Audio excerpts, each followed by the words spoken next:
আজকে যারা এখানে ফার্স্ট ইয়ার শিক্ষার্থী ভাই এবং বোনেরা আছে, আমি তোমাদেরকে একটু স্মরণ করে দিতে চাই, তোমরা এখন যে ক্যাম্পাসে আছো, এই ক্যাম্পাসটা আমরা শহীদদের রক্তের উপর পেয়েছি। এখন এই ক্যাম্পাসটা তোমাদের হাতে দিয়ে গেলাম। তোমরা যদি ইউনাইটেড থাকো, তোমরা যদি তোমাদের শিরদাঁড়াকে উঁচু রাখো, তোমরা যদি এই গণরুম গ্যাস্ট্রুম কালচারের বিরুদ্ধে, এই ফাও খাওয়া রাজনীতির বিরুদ্ধে, এই পেশি রাজনীতির বিরুদ্ধে তোমরা যদি ঐক্যবদ্ধভাবে এটার বিরুদ্ধে কথা বলতে পারো, তাহলে এই ক্যাম্পাসে আর কখনো গণরুম গ্যাস্ট্রুম কালচার ফিরবে না ইনশাআল্লাহ। ঢাকা বিশ্ববিদ্যালয়ে এমন একটি জায়গা যেখানে তুমি ভালো হতে হলে সবচেয়ে ভালো হতে পারবা, আবার যদি খারাপ হতে চাও সবচেয়ে খারাপও হতে পারবা।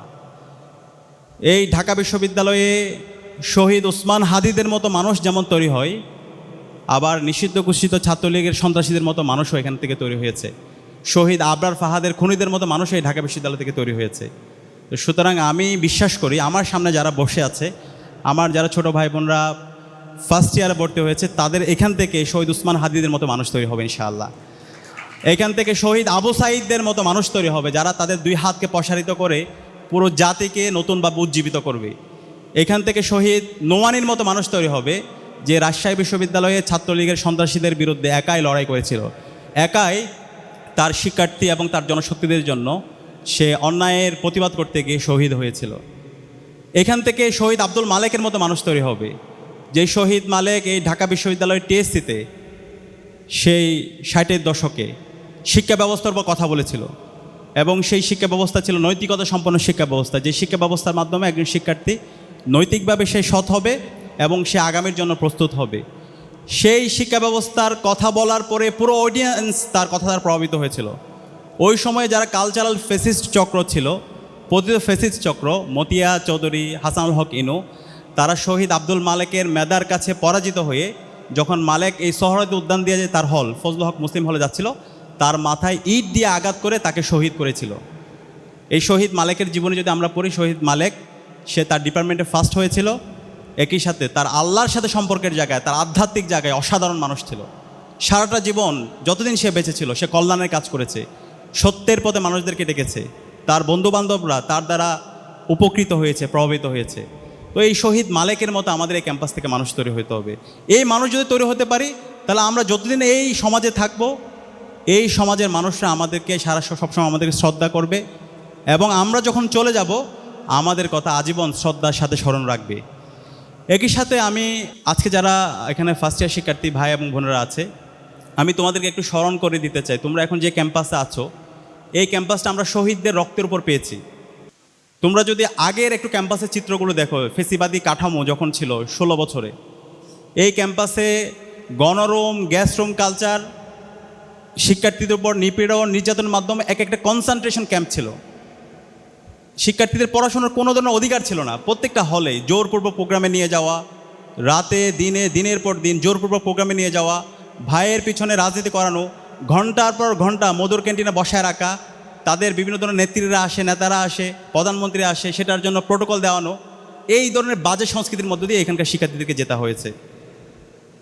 এবং এই যে সংকট বিশ্ববিদ্যালয়ে, ঢাকা বিশ্ববিদ্যালয় অ্যালামনারা সারা বিশ্বব্যাপী আছে, সবাই চাই আবাসন সংকটটা দূর হোক, কিন্তু কৃত্রিমভাবে এই আবাসন সংকটটা তৈরি করে রাখা হয়েছে যেন শিক্ষার্থীরা ফার্স্ট ইয়ার থেকে সিট না পায়, তাদেরকে এক রুমে গাদাগাদি করে রাখা হয়, সিটের জন্য বড় ভাইদের কাছে যেতে হবে, এরপর তাদেরকে জোরপূর্বক প্রোগ্রামে নিয়ে তাদের পলিটিক্যাল এজেন্ডা এই ক্যাম্পাসে বাস্তবায়ন করবে। কিন্তু আজকে জুলাই বিপ্লব এবং বিপ্লব পরবর্তী এই ধরনের দাসত্বের রাজনীতির কবর আমরা রচনা করেছি। এখন এই ক্যাম্পাসটা তোমাদের হাতে দিয়ে গেলাম। তোমরা যদি ইউনাইটেড থাকো, তোমরা যদি তোমাদের শিরদাঁড়াকে উঁচু রাখো, তোমরা যদি এই গণরুম গ্যাস্ট্রুম কালচারের বিরুদ্ধে, এই ফাও খাওয়া রাজনীতির বিরুদ্ধে, এই পেশি রাজনীতির বিরুদ্ধে তোমরা যদি ঐক্যবদ্ধভাবে এটার বিরুদ্ধে কথা বলতে পারো, তাহলে এই ক্যাম্পাসে আর কখনো গণরুম গ্যাস্ট্রুম কালচার ফিরবে না ইনশাআল্লাহ। আমি কি তোমাদের থেকে সেই কমিটমেন্টটা নিতে পারি? তোমরা কি পারবা ইনশাআল্লাহ? ইনশাআল্লাহ। এবং এই যে আবাসন সংকটের কথা বললাম, সেই আবাসন সংকট দূর করার জন্য ডাকসুতে দায়িত্ব নেওয়ার পর আমরা গত 7.5 মাস ধরে আমরা কাজ করছি। আমরা প্রতিদিন এই বিশ্ববিদ্যালয় প্রশাসনকে আমরা এটার কাজ শুরু করার জন্য দৃষ্টি আকর্ষণ করছি। হল যদি আমরা তোমাদেরকে ফার্স্ট ইয়ার থেকে হলটা দিয়ে, হলের সিট দিয়ে দিতে পারতাম সেটা খুবই ভালো হতো, কিন্তু হল নির্মাণ হওয়ার জন্য তো একটু সময় লাগবে। আমরা সেই প্রসেস শুরু করে দিয়েছি। তোমরা জেনে নিশ্চয়ই আনন্দিত হবা, তোমাদের জন্য আমরা 2841 কোটি টাকার একটা প্রকল্প বিশ্ববিদ্যালয় প্রশাসন এবং ওই সময় যারা ছাত্র নেতৃত্ব ছিল, ছাত্র সংগঠন আমরা সবাই মিলে এই প্রকল্প নিয়ে এসেছিলাম। 2841 কোটি টাকার এই প্রকল্পের আওতায় ঢাকা বিশ্ববিদ্যালয়ে ছাত্রীদের জন্য মোট 5টা হল, ছাত্রদের জন্য মোট 5টা হল, মোট 10টা হল নির্মাণ হবে। এর বাইরে চায়না থেকে আজকে আমরা ডাকসুর 15 জন সদস্য, বিপিজিএসএ যেসব 15 জন সদস্য চায়না যাচ্ছি, চায়না থেকে আবার ছাত্রীদের জন্য 1500 সিটের একটা হল নির্মাণের জন্য ইতিমধ্যে তার অনুমোদন দিয়ে দিয়েছে এবং আমরা জায়গাও সিলেক্ট করে দিয়ে ফেলেছি। খুব দ্রুতই ওনারা কথা দিয়েছে 8 মাসের মধ্যে হল নির্মাণের কাজ শেষ হয়ে যাবে। তো এই যে 2841 কোটি টাকার প্রকল্পের আওতায় আরও অনেক কিছু আছে। আমাদের সেন্ট্রাল লাইব্রেরি, সেটা একটা বহুতল ভবন হবে। আমাদের সেন্ট্রাল যে মসজিদ আছে সেটা একটা কমপ্লেক্স হবে। আমাদের যে মেডিকেল সেন্টার, এর বাইরে হচ্ছে একাডেমিক যে প্লেসগুলো আছে সেগুলোর আধুনিকায়ন হবে। অনেকগুলো প্রকল্প আছে, সেগুলো আমরা অন্য সময় বলবো। এখন এই প্রকল্পের কাজ যেন দ্রুত শুরু হয়, সেটার জন্য তোমাদের সহযোগিতা আমাদের লাগবে। তোমরা কি আমাদের সাথে থাকবা? ইতিমধ্যে প্রকল্পের টাকা চলে এসেছে। প্রকল্পের কাজ শুরু করার জন্য বিশ্ববিদ্যালয় প্রশাসন তারা বিভিন্নভাবে রিভিউ, তারা এটাকে দেরি করতে চাচ্ছে। যেই সংকটটা সবার আগে দূর করা দরকার, সেই সংকটটা তারা দূর না করে তারা যেটা হয় ওই যে বিভিন্ন ধরনের লাল ফিতার দূরত্বের মধ্যে তারা এটাকে ফেলে দিছে। তো তারা চায়, আমার কাছে মনে হচ্ছে, আবার সেই পিছনের রাজনীতির দিকে ফিরে যাওয়া। তারা এই আবাসন সংকটটাকে কৃত্রিমভাবে রেখে দিয়ে আবার আমার শিক্ষার্থী ভাই বোনদেরকে দাসের মতো করে পলিটিক্যাল প্রোগ্রামে নিয়ে গিয়ে তাদের এজেন্ডা বাস্তবায়ন করা। সুতরাং আমরা বেঁচে থাকতে তা হইতে দিব না ইনশাআল্লাহ। তোমরা যদি আমাদের সাথে থাকো, ইনশাআল্লাহ আমরা এই মেয়াদের মধ্যে এই হল নির্মাণগুলোর কাজগুলোর শুরু করে দেবো ইনশাআল্লাহ, তোমাদেরকে সাথে নিয়ে ইনশাআল্লাহ। বাংলাদেশ ইসলামী ছাত্র শিবির ঢাকা বিশ্ববিদ্যালয় শাখা কর্তৃক আয়োজিত 2025-26 সেশনের ঢাকা বিশ্ববিদ্যালয় উত্তীর্ণ শিক্ষার্থীদেরকে নিয়ে আয়োজিত আজকের নবীনবরণ অনুষ্ঠানে উপস্থিত। আজকের অনুষ্ঠানের প্রধান অতিথি বাংলাদেশ ইসলামী ছাত্র শিবিরের কেন্দ্রীয় সভাপতি ছাত্রনেতা নুরুল ইসলাম সাদ্দাম, উপস্থিত বাংলাদেশ ইসলামী ছাত্র শিবির ঢাকা বিশ্ববিদ্যালয়ের সভাপতি, ঢাকা বিশ্ববিদ্যালয় কেন্দ্রীয় ছাত্র সংসদ ডাকসুর সম্মানিত এজিএস মহিউদ্দিন খান, উপস্থিত ইসলামী ছাত্র শিবিরের বিভিন্ন পর্যায়ের নেতৃবৃন্দ, ডাকসুর নির্বাচিত প্রতিনিধিবৃন্দ, উপস্থিত শ্রদ্ধেয় সাবেক ভাইরা এবং শিক্ষার্থী ভাই এবং বোনেরা, আসসালামু আলাইকুম ওরহমতুল্লাহি ওয়া বারাকাতুহু।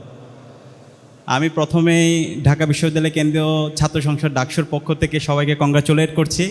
আমি সবাইকে জোরে হাতে করতালির মাধ্যমে সবাইকে অভিনন্দন করছি। তোমরা যারা ঢাকা বিশ্ববিদ্যালয়ে চান্স পেয়েছো, নিশ্চয়ই জীবনের সবচেয়ে অনেক বড় একটি অর্জন এই ঢাকা বিশ্ববিদ্যালয়ে চান্স পেতে পারা। আমাদের প্রত্যেকের স্বপ্ন ছিল ঢাকা বিশ্ববিদ্যালয়ে আমরা ভর্তি হব এবং ভর্তি হয়ে আমাদের পরবর্তী জীবনের জন্য আমরা নিজেদেরকে প্রস্তুত করব। তো সেই সুযোগ সৃষ্টিকর্তা আল্লাহ পাক সুবহানাহু ওয়া তাআলা আমাদেরকে দিয়েছেন। সে কারণে আমরা শুরুতেই আমরা যারা মুসলমানরা আছি আল্লাহর শুকরিয়া জ্ঞাপন করতে পারি, আলহামদুলিল্লাহ। তো আমরা যারা ঢাকা বিশ্ববিদ্যালয়ে ভর্তি হয়েছি, আমাদের দায়িত্বটা অনেক বড় এবং সেই দায়িত্বের কথাগুলো তোমাদেরকে স্মরণ করে দেওয়ার জন্যই আজকের এই আয়োজন। ইসলামী ছাত্র শিবিরকে আমি ডাকসুর পক্ষ থেকে ধন্যবাদ জানাচ্ছি। তারা ফার্স্ট ইয়ারের শিক্ষার্থীদেরকে একদম শুরুতেই তাদের করণীয় কী, বর্জনীয় কী, তাদের বর্ষভিত্তিক পরিকল্পনা কেমন হওয়া দরকার, ক্যাম্পাসের অপরচুনিটিসগুলো কী কী, চ্যালেঞ্জগুলো কী কী, সেই অপরচুনিটিসগুলোকে আমরা কীভাবে কাজে লাগাতে পারি, সেই বিষয়গুলো নিয়ে তোমাদেরকে আজকের এই সেশনে চমৎকার আয়োজন রেখেছে এবং আমরা আশা রাখবো সেই তোমাদের কাছে এতক্ষণ ধরে প্যানেলিস্টে যে আলোচনাগুলো করেছে সেই আলাপের আলোকে তোমরা নিজেদেরকে আগামীর জন্য প্রস্তুত করবে ইনশাআল্লাহ।